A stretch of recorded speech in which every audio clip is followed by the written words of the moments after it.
Who's to say that we can't sit comfortably as gentlemen while I stare through the smoke, cordial to my end alone?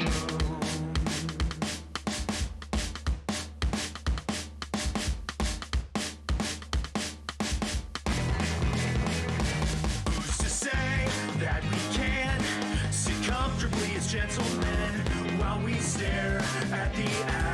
What we would have been, who could have known, good intent will lead to moments of regret.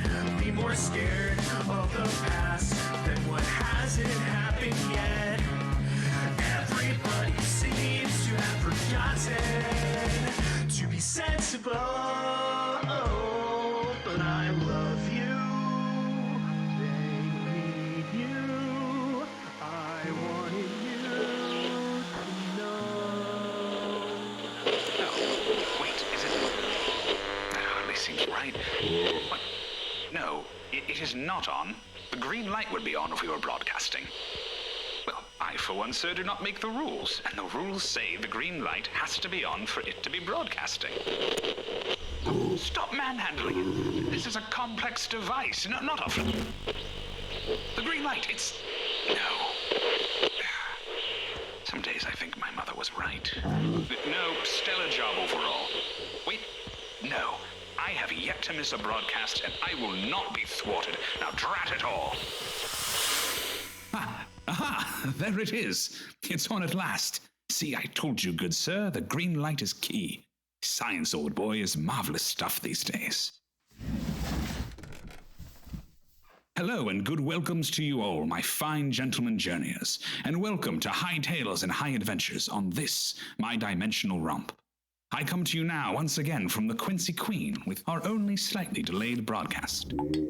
Oh, thank you kindly. That looks delightful. Now, the first order of business, my good listeners.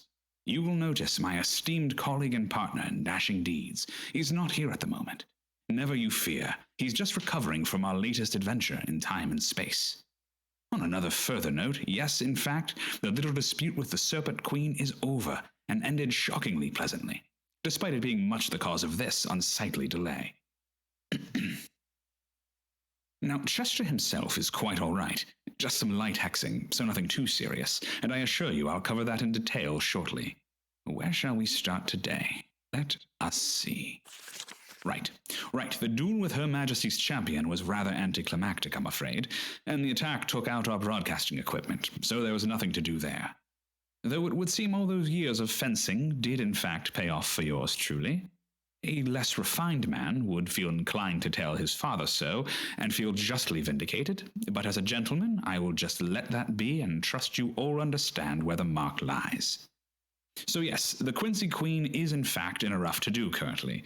The battle and a rather... What? No, Benny, it was not your fault at all. Admirable piloting given the circumstances. You are a fine, assistant. Just a shame you had to be thrust into the cockpit so suddenly.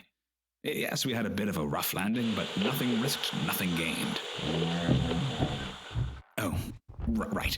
If anyone is in a local reality with us, we do have another pilot opening, if anyone is interested. Standard contact methods apply, and please have experience. So a bit of a jam we're in, but a gentleman is often handy and always prepared. Once Chester had determined that we were not in imminent danger from the crash, we set off as planned to find the flower that we came to this place to find.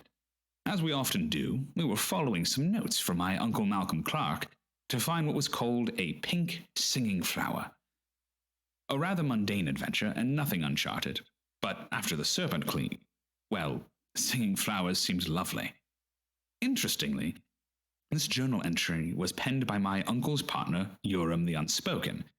So, as you know, we should have been a bit more on guard. Not to speak poorly of Uncle Urim, he's a tremendous fellow. But you know how he loves vagaries and misleading passages. Comes with his nature, and we cannot hold that against him. Benny, did you get the speakers going? Oh, wonderful work. Capital lad, that one. So, we have found ourselves in this mysterious world that was only briefly plotted by my uncle on his adventures here. It is a misty world, dominated by impossible mountains. When I look out on the observation decks, I can see them peeking out of the white clouds like great beasts. We have not ventured down the mountains into the mists of this world yet, but I assure you, we will indeed at some point. Urim was very clear that we should not, and he is only clear when he lies, so adventure awaits to be sure. Anyways, the flower in question, like this world, is not unnamed. Urim never gives proper names to anything, and Malcolm was not at the reins, so who knows? It is described as follows. Pink cone-shaped flower of unusual brightness and perfectly normal size. Produces a sweet song when disturbed. May have odd effects. End quote.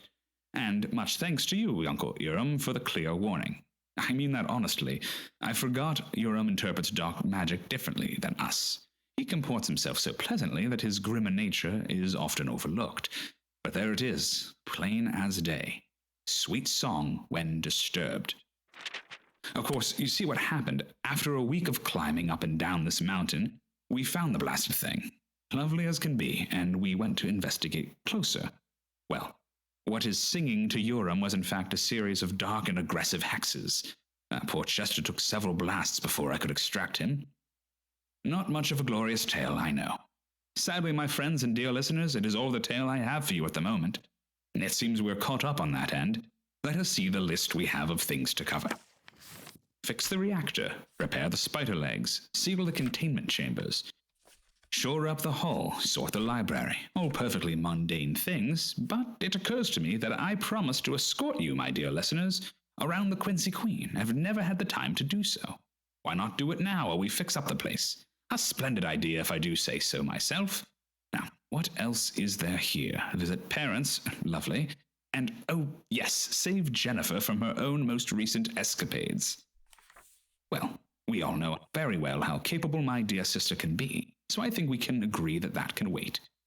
Also, considering this is still her fault for the Olympus incident, and is likely a god or goddess's righteous vengeance being brought down upon her, well, it will take some thinking. Never fear, listeners, we will in fact return my capricious sister to this existence soon enough. However, next time I think we shall explore the Quincey Queen and effect repairs. So, until we meet again, in this reality or the next, always remember, no matter who or what you are or identify as, there is absolutely no reason not to be a gentleman, and even less reason to live a common life. Because, my friends, reality is strange, and so are you. Goodbye for now, and good luck in all your daring do.